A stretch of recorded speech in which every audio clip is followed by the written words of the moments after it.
Hey everyone, I'm Sarah, a 28-year-old single mom just trying to keep it together.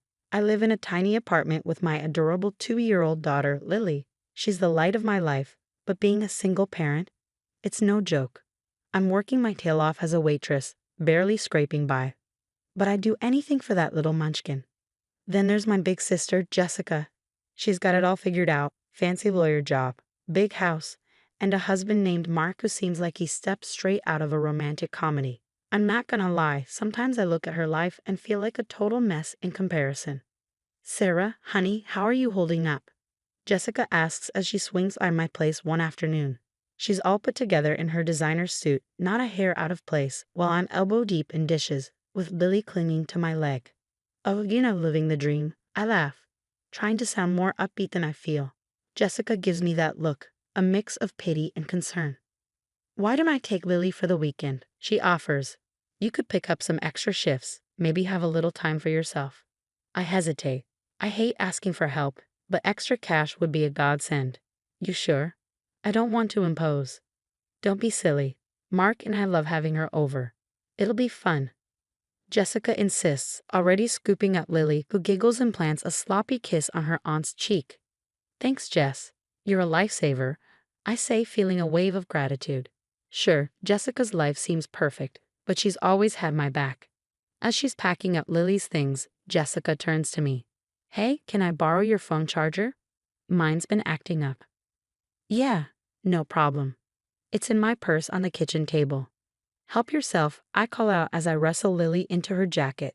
I hear Jessica rummaging through my purse, and a tiny voice in the back of my head whispers that it's odd she didn't wait for me to grab it.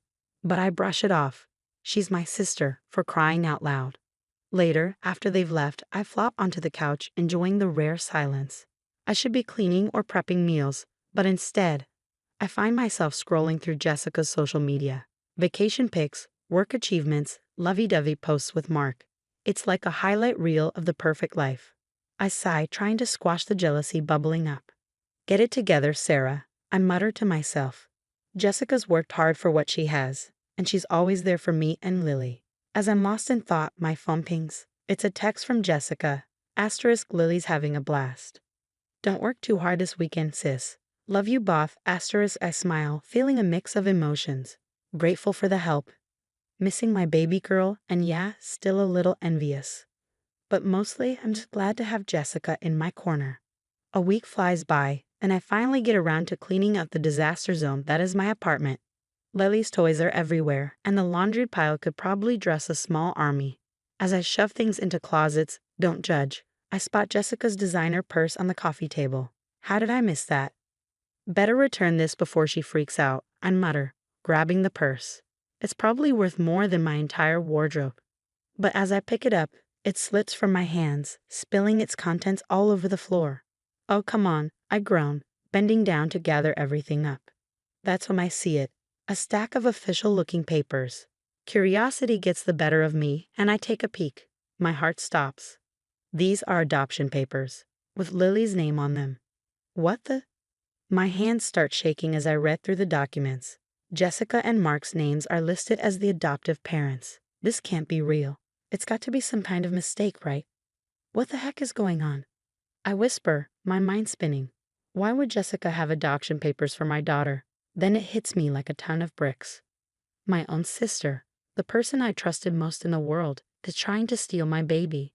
The room starts to spin, and I have to sit down before I fall over.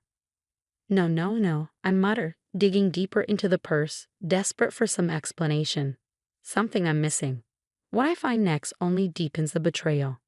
There's a birth certificate, a fake one, with Jessica listed as Lily's mother, forged medical records, and even a plane ticket to another state. Every new discovery feels like a stab to the heart. I can't breathe. I can't think. How could Jessica do this to me? To Lily? We're family, for crying out loud. My phone buzzes and I nearly jump. It's a text from Jessica. Hey sis, forgot my purse at your place. Can you bring it back later? I stare at the message, my stomach twisting. What do I even say? Sure, no problem. By the way, I found your secret plan to kidnap my daughter. Another text comes through. Also, Mark and I were thinking of taking Lily for another weekend soon. Give you a break, you know? Rage boils inside me. A break? More like giving them a chance to disappear with my child. I sink to the floor, surrounded by the evidence of Jessica's betrayal, and let out a sob. What am I going to do? How can I protect Lily? Who can I even trust anymore? One thing's for sure. I'm not letting anyone take my daughter. Not Jessica, not anyone. I may be a struggling single mom, but Lily is my whole world, and I'll do whatever it takes to keep her safe. I take a deep breath, trying to pull myself together. I need a plan. I need help. But most of all, I need to keep Lily close and act normal until I figure out my next move. With shaking hands, I gather all the documents and shove them back into Jessica's purse. I'll have to pretend I never saw them, at least for now, but things will never be the same. Later, I'm sitting on Maya's couch, spilling my guts about everything I found in Jessica's purse. Maya's been my ride or die since high school, and right now, she's the only person I trust. Girl, this is some messed up stuff, Maya says, shaking her head. We gotta dig deeper. Something ain't right here. We start piecing things together, and the puzzle we uncover is ugly. Maya pulls out her laptop, scrolling through Jessica's social media. Hold up, Maya says, pointing at the screen. Didn't you say Jessica couldn't have kids? I lean in, my jaw dropping. There's Jessica, sporting what looks like a baby bump in her recent posts. What the? I mutter. She told everyone she was pregnant. We keep scrolling, finding post after post about doctor's appointments and nursery preparations. It's all fake, but Jessica sold it perfectly. She's been planning this for months, I whisper, feeling sick. Maya grabs my hand. We need to get into her email. You still know her password. I nod, feeling guilty but knowing it's necessary. We log in, and what we find makes my blood run cold. There are emails to a sketchy lawyer about fast-tracking an adoption across state lines. The lawyer's responses are vague, but it's clear they're up to no good. Oh my God, I whisper, scrolling through message after message. Maya's eyes widen as she reads over my shoulder. Look at this one from Mark. The email lays out their entire plan, taking Lily and disappearing, using my supposed substance abuse as justification. They think I'm an unfit mother, that Lily would be better off without me. Substance abuse? Maya asks, confused. What are they talking about? You barely drink, let alone do drugs. I don't know, I say, shaking my head, baffled. As we dig deeper, the truth gets uglier. Jessica's been isolating me from friends and family for months, always with some excuse why I couldn't attend gatherings or why people shouldn't visit. Remember when she told you your cousin Amy was talking trash about you? Maya says. Bet that was a lie too. I nod, feeling like a fool for falling for it all. Even the financial help she's been giving you was part of her plan, making me dependent on her. But the worst is yet to come. We find a series of messages between Jessica and some guy about acquiring small doses of drugs. At first, I'm confused, then it hits me. Oh my God. I gasp, my stomach churning. She's been drugging me. That's why I've been feeling so off lately. She's been slipping stuff into my food. Maya looks horrified.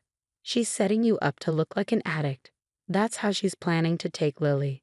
The room spins as the full scope of Jessica's betrayal sinks in. My own sister has been poisoning me, isolating me, all to steal my daughter. What am I going to do? I ask, feeling more alone and scared than ever. They have money, connections. I'm just a waitress. How can I fight this? Maya grabs my shoulders, forcing me to meet her eyes. Listen to me. You're not alone. We've got evidence now. We're going to fight this, and we're going to win. I take a deep breath, trying to steady myself. Maya's right. I can't fall apart now. Lily needs me to be strong.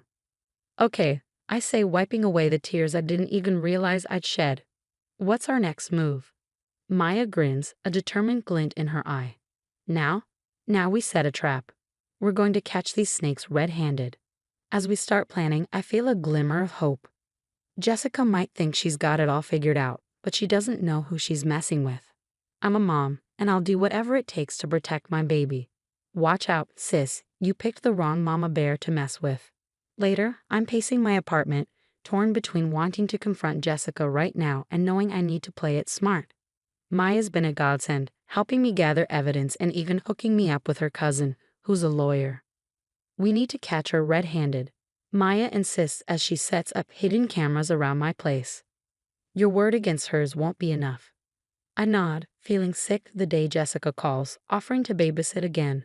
I force myself to sound normal. That'd be great, thanks, sis. When she arrives, I kiss Lily goodbye, praying it'll be the last time I have to leave her with that snake. Hours later, Maya and I huddle over her laptop watching the footage. My blood boils as we see Jessica rifling through my things, making a call in hushed tones. It's all set for next week, she says into the phone. Sarah doesn't suspect a thing. I clench my fists, fighting the urge to confront her immediately, but I know we need more. The next day, I invite Jessica over for coffee, my phone secretly recording in my pocket. We chat casually until I drop the bomb. Hey Jess, you know that bag of old clothes in my closet? I was thinking of donating them to that women's shelter, the one that helps moms escaping abusive situations. Jessica tenses up. Oh, I don't think that's a good idea, she says quickly. Those places attract unstable people, drug addicts and such. I press further, and Jessica takes the bait, launching into a rant about how those women are unfit mothers and how their kids would be better off adopted by stable families. It's all I can do not to scream at her, but with this, we finally have enough. The stage is set for the final showdown. I invite Jessica, Mark, and a few family members over for dinner. My hands shake as I set the table, but I'm ready. As everyone digs into dessert, I clear my throat. I have something I need to share with all of you. I lay out everything, adoption papers, the fake pregnancy, the poisoning. I play the recordings, and the room erupts in chaos.